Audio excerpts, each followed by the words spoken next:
Hi everybody, it's Lace and I'm in a different body and this is to shoot this next video. This video is going to cover paying taxes on things that are not tax-free.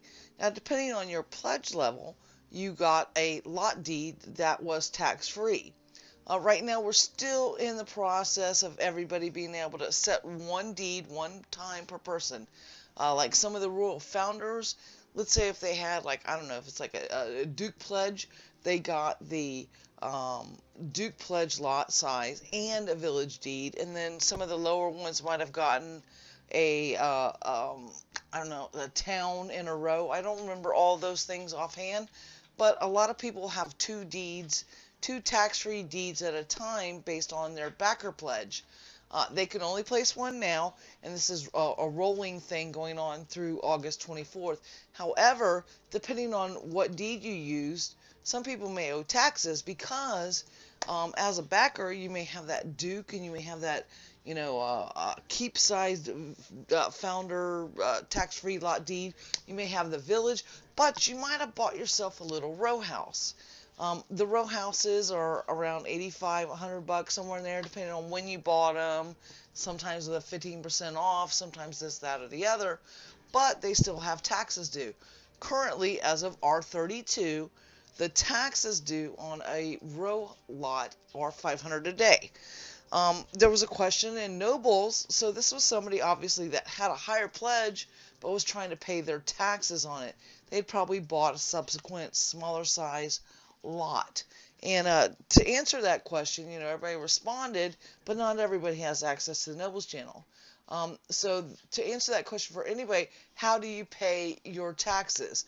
You're going to hit you, and I have just a little row lot deed, which is taxable. Now, I just happened to pay it this morning before I shot this video and before this question came up, but it would show past due. You have a 14-day grace period, so if I don't pay my taxes within 14 days of them being due at $500 a day, that would be what, 7,000? If I don't pay that 7,000 in 14 days, I lose my lot. I won't lose my stuff. I won't lose my deed. It will go to the bank, but I will lose my lot. In order to pay taxes, I would highlight the deed, and it may show past due. Some people will pay them way ahead of time. Lace isn't making much money, and I'm usually on Lace de la Morte. That is my main, and the one that I've shown you in videos. But poor little Lace, she's not making a lot of money. She's still dressed very poorly. She's still in beginner gear. She hasn't even killed hardly anything, because my other tune is doing everything. But anyway, I would select the deed because you could have multiple deeds, as you can see here, and I would hit pay lot taxes. When I hit this button, I can say how many days to pay, and it'll be tax per day. Now, on a row lot, my taxes per day are 500. So if I say 2 days, that's going to take 1,000 gold out of my inventory. And if I look at my inventory and to see how much money I don't have much money. I only have 10,000 on her. But I'm going to go ahead and do this. I'm going to say 2 days, and I'm going to say okay. So now my grace period is 16 days before I get evicted. So I better start paying some taxes within 16 days for this row lot. I think that kind of covers that. Tax credit and stuff. If I click this button, this is going to be Kotos. I'm going to add a Crown of the Obsidian, or I could add money, because you can pay so much in advance, or I could use a Crown of the Obsidian. And they're valued at 3,500 gold per unit. Now, this is going to be a little bit of math intensive, so let me prepare you for that. Okay, going back into this add credit button, the Kotos are valued by Portalarium as 3,500 apiece. You may find Kotos for sale cheaper than that. They were down as low as 1,000.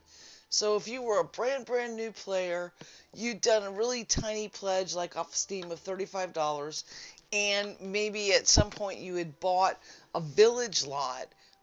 If they have been for sale, they cap them at some point because there's only so much placeable land inside the NPC towns. Doesn't mean you can't place in player-owned town and stuff. And now they've introduced deeds that are player-owned town only placement, but they're not tax-free. When you buy something that's outside of a pledge, it has taxes due. So thinking about a village lot, that is, $1,000 a day as of R32. I really think this is high, personal opinion, but that's what they put it at. It's $1,000 a day. So if you think about it in terms of a month, I would need 30,000 gold. Or my option is the Kodos. Now 3,500, I don't quite need 10, to get that 30,000 quote unquote credit for paying my rent. It's a little under that. It'll actually be like what, nine gold. So it's probably like nine, probably 9 and some change, or 10 or whatever. It's gonna roll over your Kodo credits or whatever. But I could pay my rent that way. That's another option. I can do it half and half. I could pay 3 Kodos worth of rent, and the rest in gold, things like that. So you have a lot of options open as a brand new player. You don't have to have had a high level of pledge. The thing that's going to get you though is actually having the deed, and then of course the house, the type of house. With the pledges, with the different pledge levels, a lot of your royal founders, when they bought a tier of, let's say, Duke or Lord of the Manor, which are the 2 highest ones, they got a copy of every house, all the way from, was it Keep, Town, City, Village, Water Town, I think, whatever. They got different houses that can go on this. Now, one thing to keep in mind, because you buy a water house, unless you have a deed that says founder in it, you cannot place that deed in a water lot. So don't buy the houses. Don't buy a water house. It'll be like a lighthouse or one of those little fishing shacks or one of the boats. You can buy those, but if you don't have a deed that says founder, tax-free founder in the name right now as of R32, you're not going to be able to place that house. Don't waste your money on that. But if you happen to have a deed, like let's say a POT only deed, that's a POT only village, POT row, city, whatever. I'm not sure what all sizes they've sold yet. But once you buy one of those are going to be taxable, and everything that I've said is applicable to that. You can use the Kodos, so you don't have to give all your hard-earned gold to paying your taxes. You have another option if you use real life cash. And again, that's going to be up to you, what best suits you. I actually heard a funny thing the other day. Somebody said they saw a gold spammer. Somebody's spamming gold in the chat, and they went, "Oh my God, the game's a success. We have gold spammers." Yeah, buyer beware. 3,500 if you spend $1. Don't let them rip you off if you're buying the gold from them. But secondly, also just go check the public auction house. People are selling the crowns of the obsidian for a lot less than 3,500 right now. But the tax rate on those are a benefit of 3,500 gold. So if you could buy one for 1,000, great, you just made 2,500 on your rent. If you happen to have one of those lots for, that is taxable. So I switched back to my main character, and this actually allowed me to do something that I haven't been able to really highlight in other things. I've talked about it, but see right here, I have this little people icon in 2. That means I have 2 new friend requests. It's kind of outside the scope of talking about tax-free stuff and taxable stuff and Kodos, but hey, you got to take that opportunity when the iron strikes. So I'm going to click this button, and I can see that I have 2 new friend requests, and I'm going to hit check. Yes, I will be your friend. And it's probably from videos and stuff. And I'm going to hit check again and add them to my friends list. Again, I've heard some people go, well, I only have 5 friends and blah, blah, blah. You don't have to be so, stringent on who you accept friend requests from, because if you use a teleport scroll, like let's pretend I'm going to teleport a friend, and I was in multiplayer mode, I'm in single right now, and I wasn't overloaded, I could teleport to any of these places that all these people are. So having friends is not a bad thing. Don't feel like I don't know if this is going to make this R-rated, but don't feel like a whore. Having friends is good. It's contacts, it's networking. In this day and age of the internet and stuff, having friends is good. And I like to network. I like to be able to offer any advice I can when and whenever I can. Going back to what we were originally talking about, it was, of course, was lot deeds and place. Well, um, I have an alt account that placed this village lot because, again, we can only place one lot per time. It's taken a really long time for me to develop Diamond Fields, which is my player-owned town. I finally got a crafting area set up in this POT. It's tax-free, so I don't have to worry about that.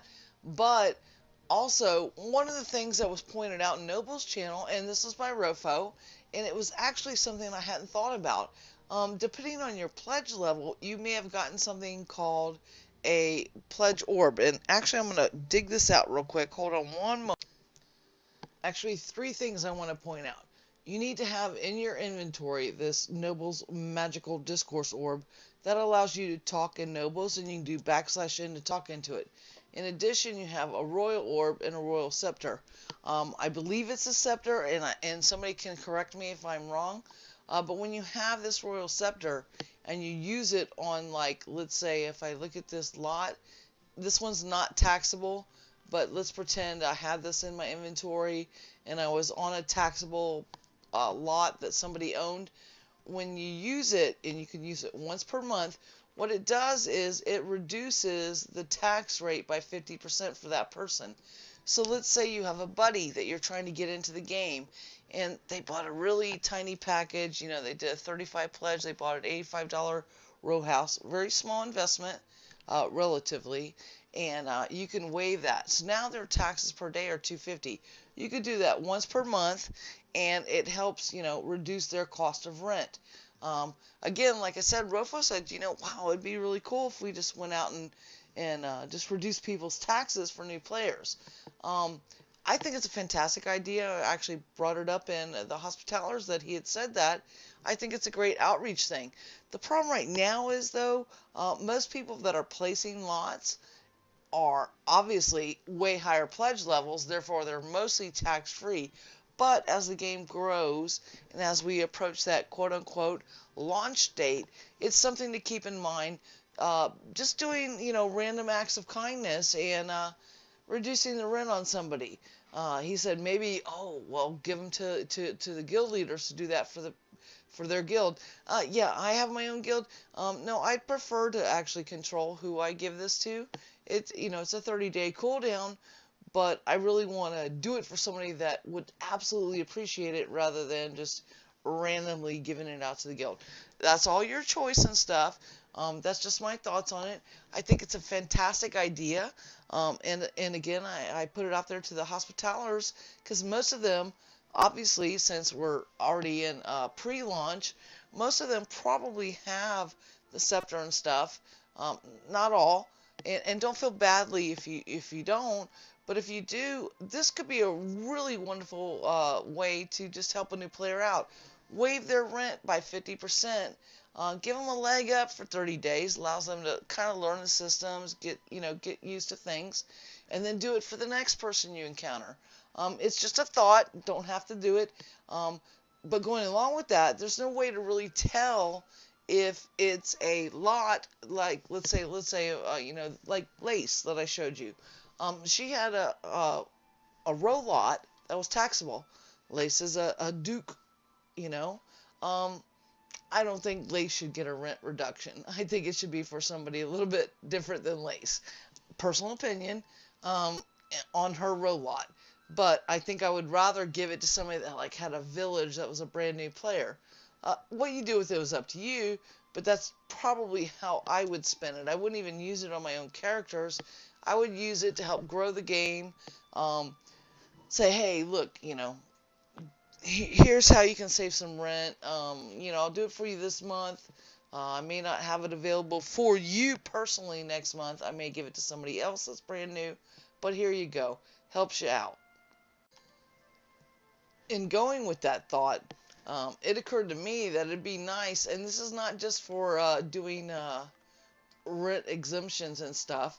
Um, you have a stone that shows on village lots. Some of them have little signs, like if I go over this row lot, well, actually these have uh, plot, gravestone plot looking things. Some have signs.